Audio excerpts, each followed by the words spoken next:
ネイサン・フォスターと3年間交際して、私は2人の未来が見えると思っていた。だが彼は決してプロポーズしなかった。その代わり、彼は私の義理の妹に一見惚れしてしまった。彼の彼女への追求は大胆で執拗で疑う余地がなかった。今回、私は以前のように崩れたり、彼が戻ってくることを待ったりしなかった。一刀両断した。彼がくれた贈り物を全部捨て、密かに買っていたウェディングドレスをシュレッダーで切り刻み、彼の誕生日にリバーデールを後にした。飛行機に搭乗しようとする直前、姉さんからメッセージが来た。どこにいる？みんな待ってるよ。私は微笑んで返信もせず、あらゆる連絡先で彼をブロックした。彼は知らないだろう2週間前、私は大学の先輩であるユースタス・クーパーのプロポーズを受け入れていたことを。飛行機が新しい街に着地したとき、ユースタスと私は共に人生の新しい一章を始める準備ができていた夫婦として。第1話続き。ユースタス、決めたわと私は鏡の前に立ち、蒼白で脆い自分の姿を見つめた。そうだ、人生の重大な決断は、以前思っていたほど難しくないのだ。ロクさん、俺のプロポーズを受け入れてくれる？電話の向こう側からユースタスの低い声が聞こえてきた。胸にほんのりと痛みが湧き上がる。目に涙を浮かべながら、私はそっとうなずいた。うん。ロクさん、知ってる？大学時代からこの日を待っていたんだ。なぜか、鏡の中の自分の唇元に柔らかい笑みが浮かんでいた。半月くらい待って。こっちのことを全部整理するわ。わかった、ロクさん。待ってるよ。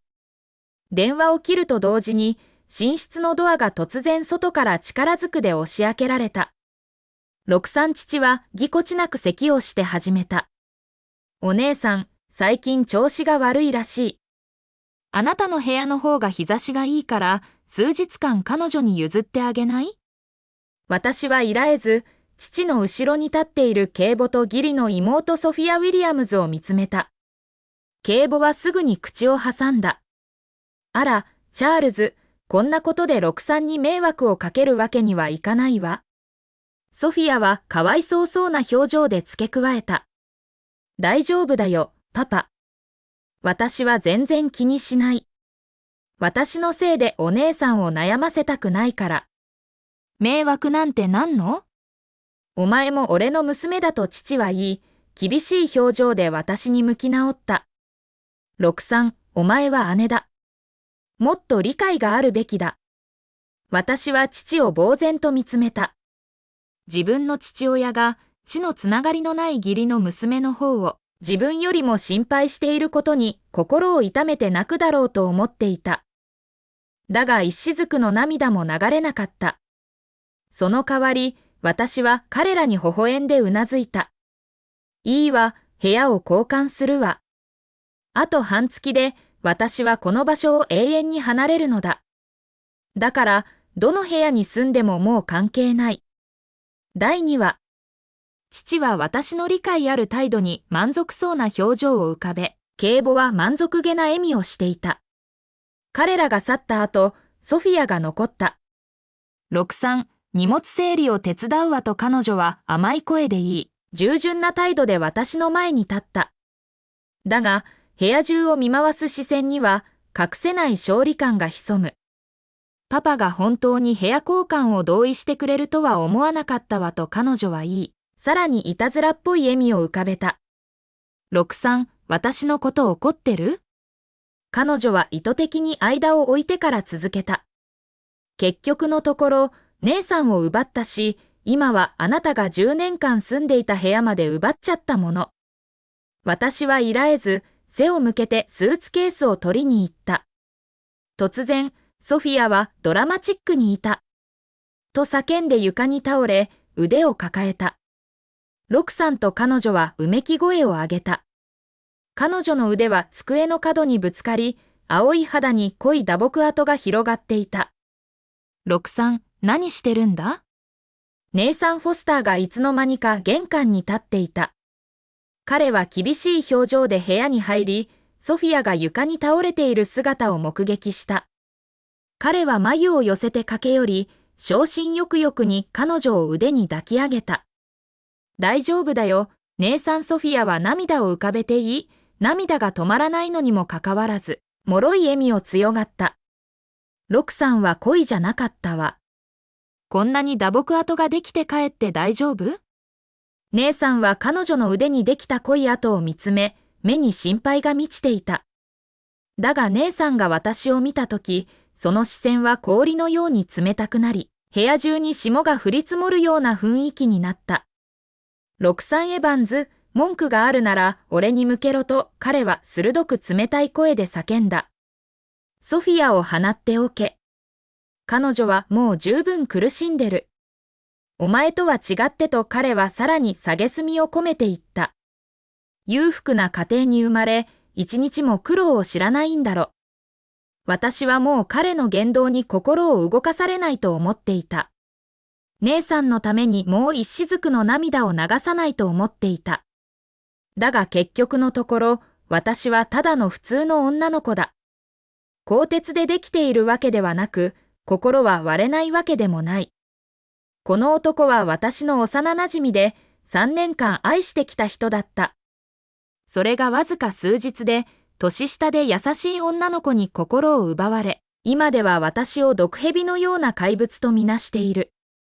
泣きたくない。この滑稽さにさえ笑いたかった。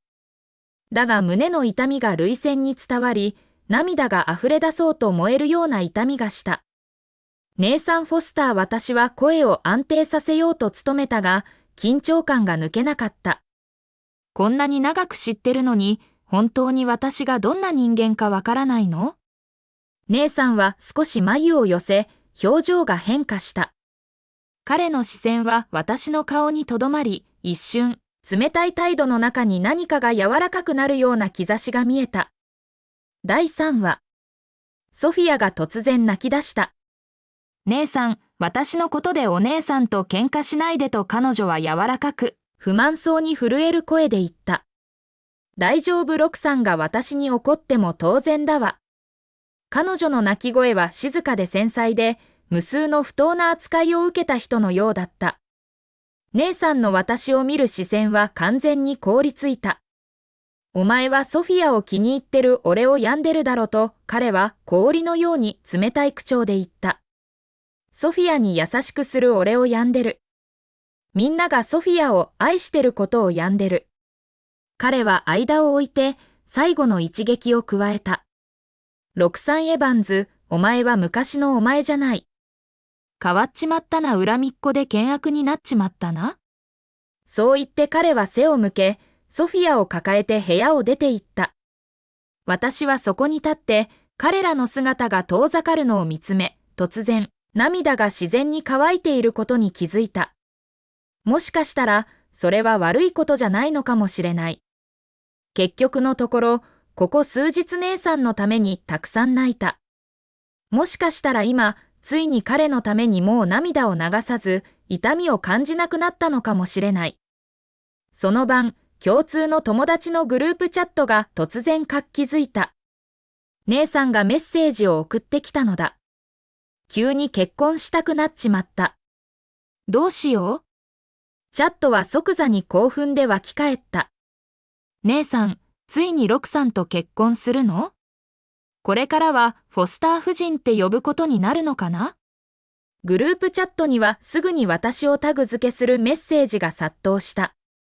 おめでとう、未来のフォスター夫人。いつ飲みに招待してくれる？姉さん、祝宴はいつ？結婚パーティーをみんな待ってるよ。チャットは興奮に包まれ、メッセージが次々と届いた。私は誤解を解くメッセージを打とうとした。私はフォスター夫人にならない。姉さんの夢の花嫁は私じゃない。だが姉さんが先にメッセージを送ってきた。何言ってるんだよみんな。ロクさんと結婚するって言った？それから彼はソフィアをグループチャットに入れ、全員をタグ付けした。よく見ろと彼は宣言した。これが俺の未来の妻だ。活気あったチャットは一瞬で静まり返った。長い間、誰も一言も言わなかった。姉さんが沈黙を破った。なんで喋らない？俺の未来の妻に挨拶しろ。しばらくして、ソフィアに対する冷淡な挨拶が数件届いた。私は少し考えてから、たった一行のメッセージを打った。おめでとう。二人が一生幸せでありますように。送信した瞬間、私は二の足を踏むことなくグループチャットを退会した。第4話。グループチャットを退会すると同時に、姉さんから電話が来た。63、今すぐこっちに来い。どこ？知ってるだろ。いつもの場所。何かあるの？ソフィアに謝罪しろ。なぜ謝罪しなきゃいけないの？突然チャットを退会しただろ。友達は今、ソフィアにどんな思いを持つか知ってる？姉さんの口調は冷たく命令的だった。ソフィアの悪口を言われたくない。俺のせいだ。俺が彼女を愛し、きちんとした立場を与えたいんだ。彼女は無実だ。お前の衝動的な行動のせいで、破壊者とレッテルを貼られる筋合いじゃない。私は彼の言葉や行動に免疫をつけたと思っていたが、それでも胸に鈍く息苦しい痛みが湧き上がった。携帯を握る指が少し震え、声も震えながらいらえた。姉さん、そんな風に私を扱ってはいけない。何の権利でこんなに私をいじめるの？裏切ったのはあなただ。私は何も悪くしていない。おめでとうまで言ったじゃない。それでも足りないの？涙を飲み込み、流れるのを拒んだが、声にはすでに心を破られた音が混じっていた。電話の向こう側で一瞬の沈黙が訪れた。63年。